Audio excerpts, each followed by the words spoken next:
ओम शांति।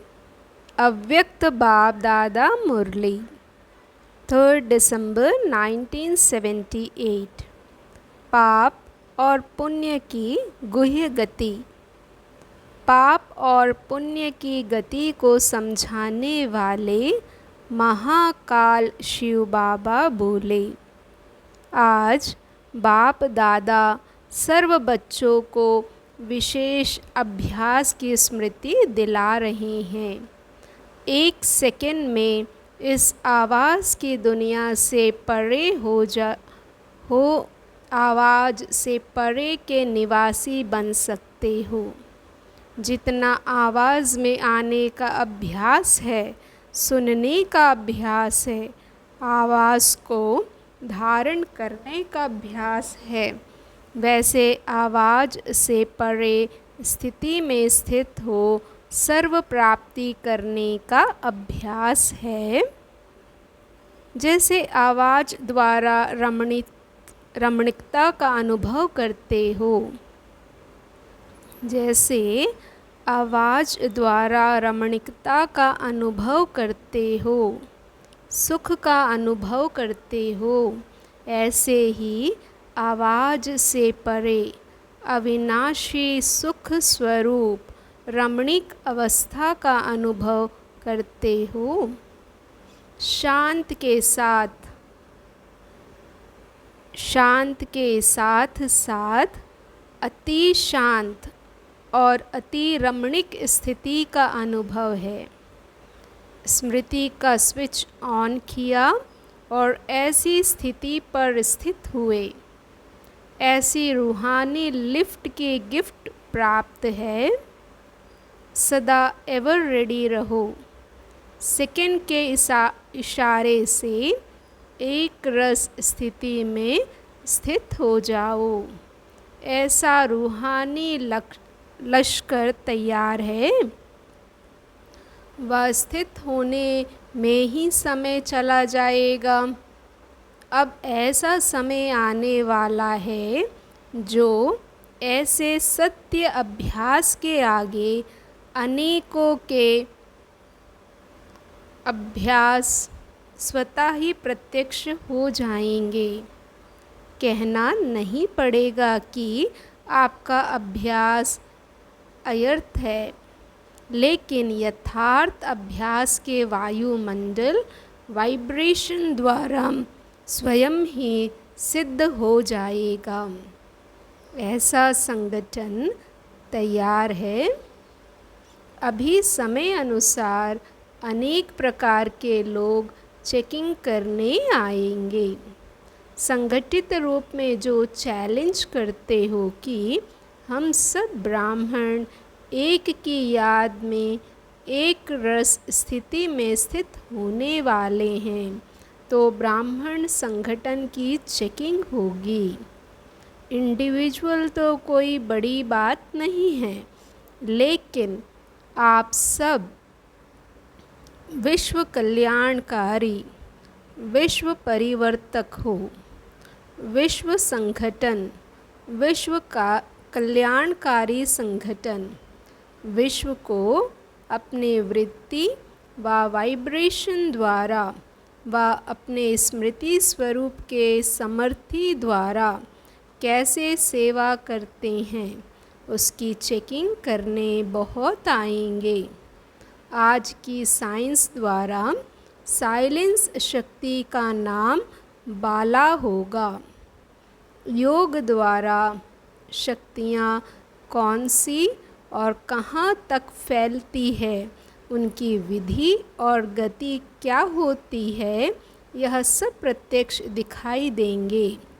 ऐसे संगठन तैयार हैं। समय प्रमाण अब व्यर्थ की बातों को छोड़ समर्थी स्वरूप बनो। ऐसे विश्व सेवाधारी बनो। इतना बड़ा कार्य जिसके लिए निमित्त बने हुए हो, उसको स्मृति में रखो। इतने श्रेष्ठ कार्य के आगे स्वयं के पुरुषार्थ में हलचल व स्वयं की कमज़ोरियाँ क्या अनुभव होती हैं? अपनी कमज़ोरियाँ इतने विशाल कार्य के आगे क्या अनुभव करते हो? अच्छी लगती है, वह स्वयं से ही शर्माता है। चैलेंज और प्रैक्टिकल समान होना चाहिए, नहीं तो चैलेंज और प्रैक्टिकल में महान अंतर होने से सेवाधारी के बजाय क्या टाइटल मिल जाएगा। ऐसे करने वाली आत्माएं अनेक आत्माओं को वंचित करने के निमित्त बन जाती। पुण्य आत्मा के बजाय बोझ वाली आत्माएं बन जाती हैं। इस पाप और पुण्य की गहन गति को जानो। पाप की गति श्रेष्ठ भाग्य से वंचित कर देती। संकल्प द्वारा भी पाप होता है। संकल्प के पाप का भी प्रत्यक्ष फल प्राप्त होता है। संकल्प में स्वयं की कमज़ोरी किसी भी विकार की पाप के खाते में जमा होती ही है, लेकिन अन्य आत्माओं के प्रति संकल्प में भी किसी विकार के वशीभूत वृत्ति है तो यह भी महापाप है। किसी अन्य आत्माओं के प्रति व्यर्थ बोल भी पाप के खाते में जमा होता है। ऐसे ही कर्म अर्थात संबंध और संपर्क द्वारा किसी के प्रति शुभ भावना के बजाय और कोई भी भावना है तो यह भी पाप का खाता जमा होता है, क्योंकि यह भी दुख देना है। शुभ भावना पुण्य का खाता बढ़ाती है। व्यर्थ भावना व घृणा की भावना व ईर्ष्या की भावना पाप का खाता बढ़ाती है। इसलिए बाप के बच्चे बने, वर्षे के अधिकारी बने, अर्थात पुण्य आत्मा बने। यह निश्चय, यह नशा तो बहुत अच्छा है, बहुत अच्छा, लेकिन नशा और ईर्ष्या मिक्स नहीं करना। बाप के बनने के बाद प्राप्ति अनगिनत है, लेकिन पुण्य आत्मा के साथ पाप का बोझ भी 100 गुना के हिसाब से है। इसलिए इतने अलबेले भी मत बनना। बाप को जाना और वर्षे को जाना, ब्रह्म कुमार कहलाया, इसलिए अब तो पुण्य ही पुण्य है। पाप तो खत्म हो गया, वह संपूर्ण बन गए, ऐसी बात ना सोचना। ब्रह्म कुमार जीवन के नियमों को भी ध्यान में रखो, मर्यादाएं सदा सामने रखो। पुण्य और पाप दोनों का ज्ञान बुद्धि में रखो। चेक करो, पुण्य आत्मा कहलाते चेक करो पुण्य आत्मा कहलाते हुए मनसा वाचा कर्मणा कोई पाप तो नहीं किया। कौन सा खाता जमा हुआ? किसी भी प्रकार की चलन द्वारा बाप व नॉलेज का नाम बदनाम तो नहीं किया। बाप के पास तो हर एक का खाता स्पष्ट है, लेकिन स्वयं के आगे भी स्पष्ट करो। अपने आप को चलाओ मत, अर्थात धोखा मत दो। यह तो होता ही है, वह तो सब में है।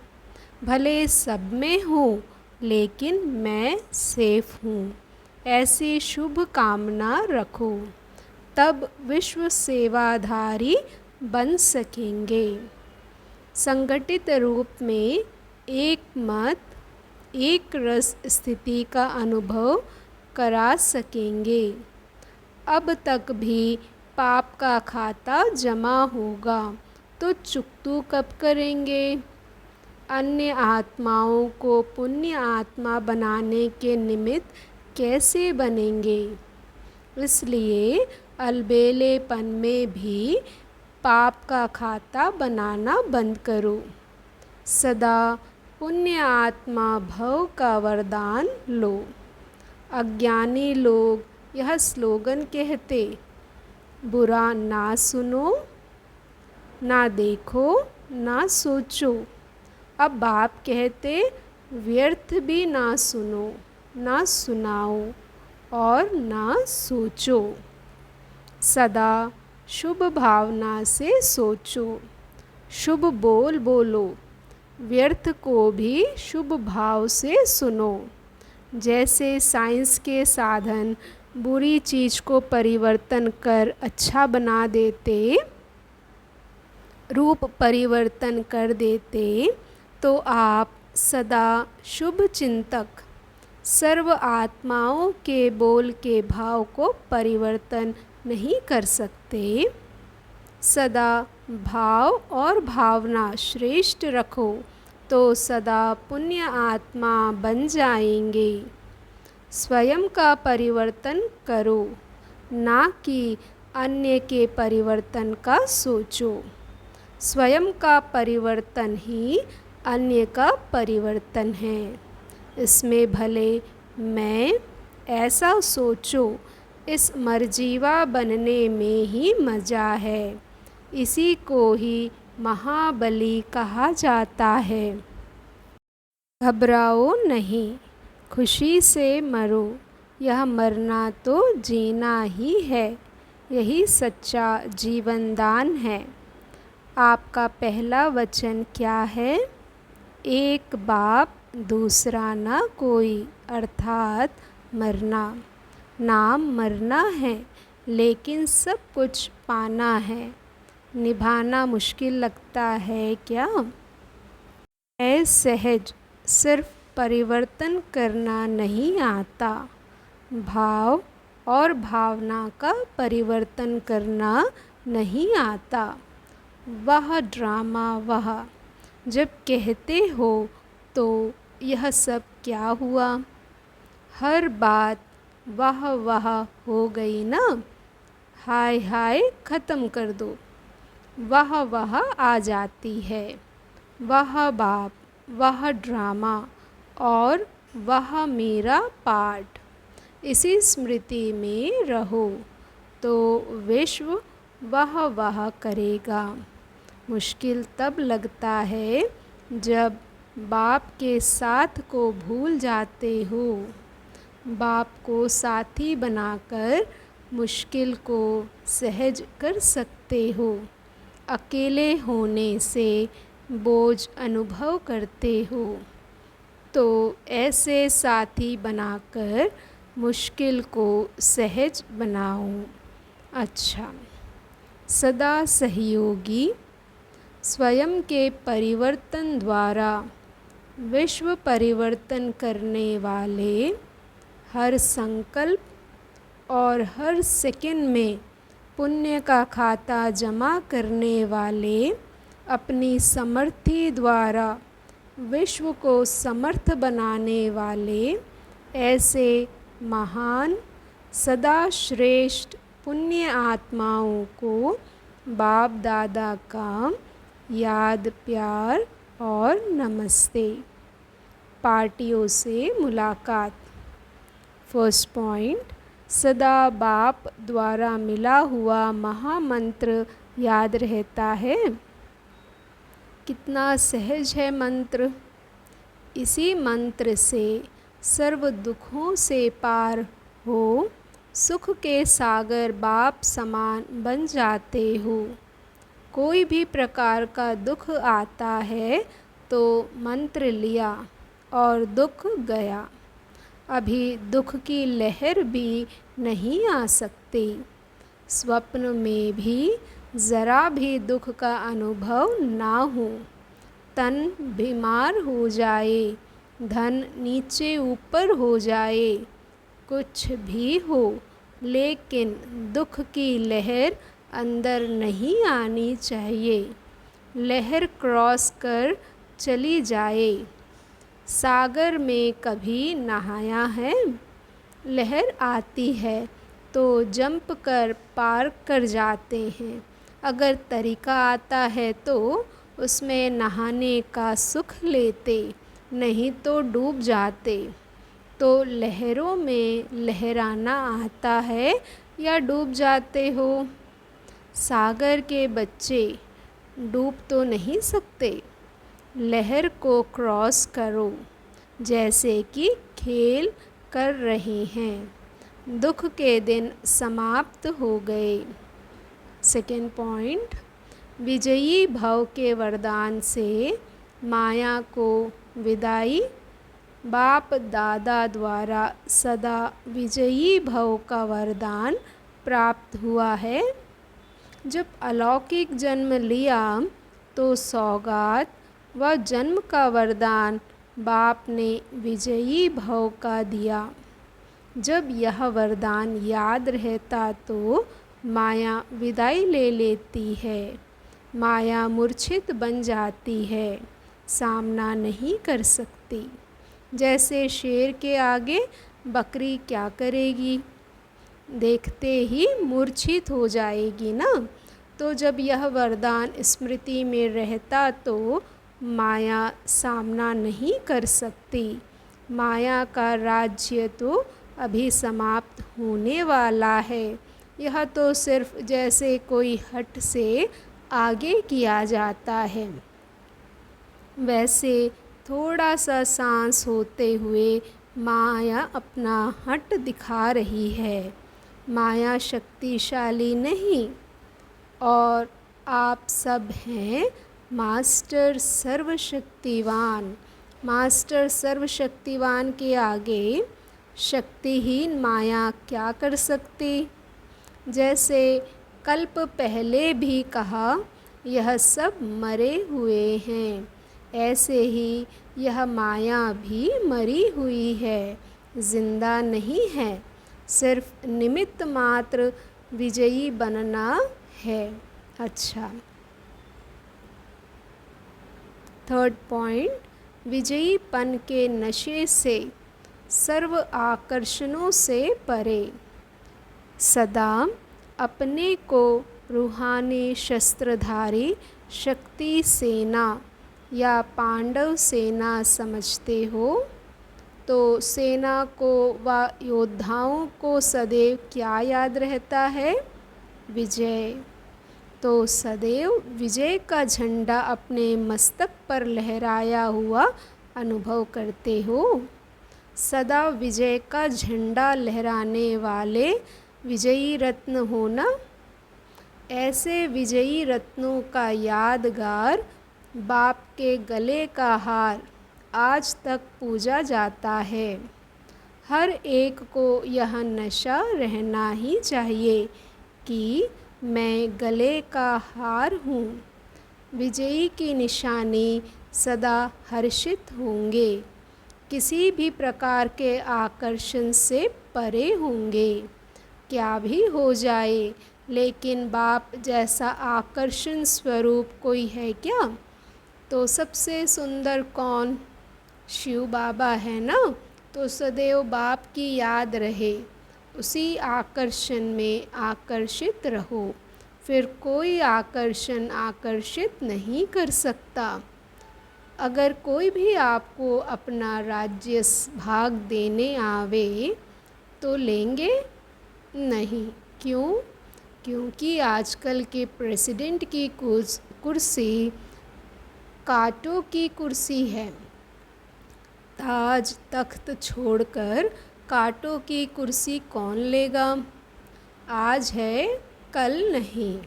सदा इस नशे में रहो कि हमको जो मिला वह किसी को मिल नहीं सकता। अभी यह प्रेसिडेंट चाहे तो स्वर्ग में आएगा। अभी यह प्रेसिडेंट चाहे तो स्वर्ग में आएगा।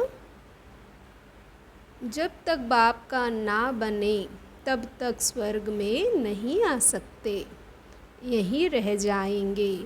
हम स्वर्ग में जाएंगे, ऐसा नशा और खुशी रहे। हम विश्व के मालिक के बालक हैं, सदा भाग्य का सुहाग प्राप्त है। तो सदा सुहागिन हो गई ना।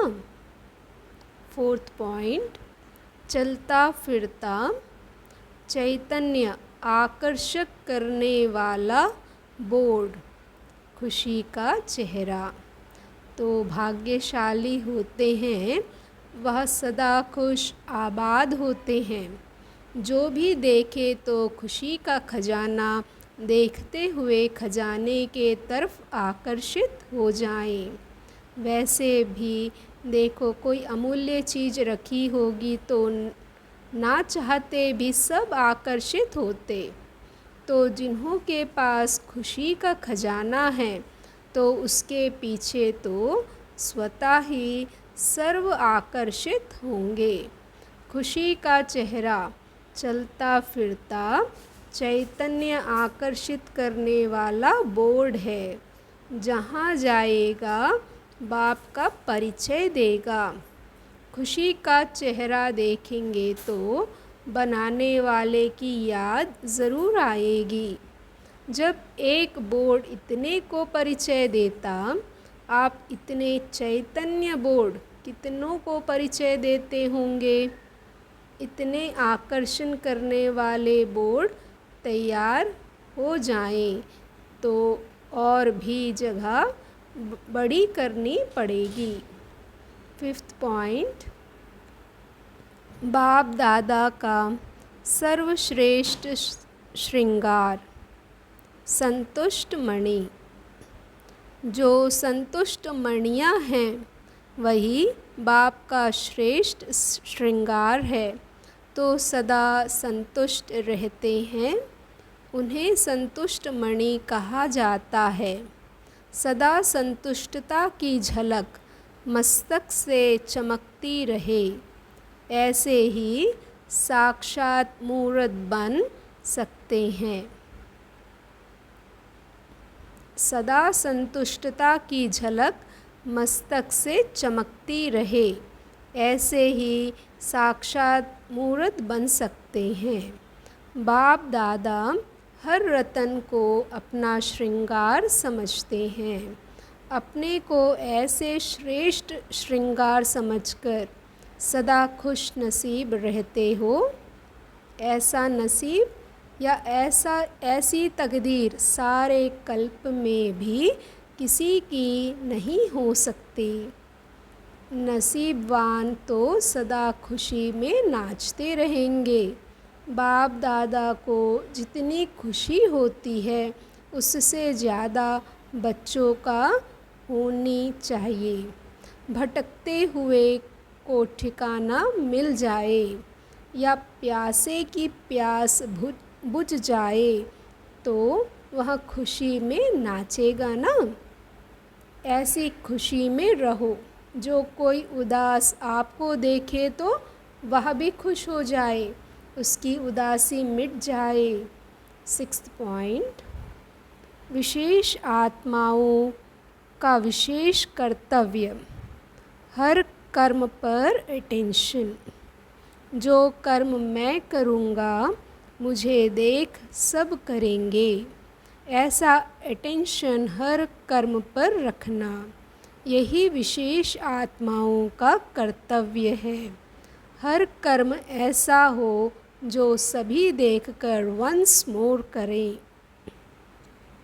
जैसे ड्रामा में जो विशेष पाठधारी होते, जिन्हें हीरो पाठधारी कहते हैं, उनका अपने ऊपर कितना अटेंशन रहता है।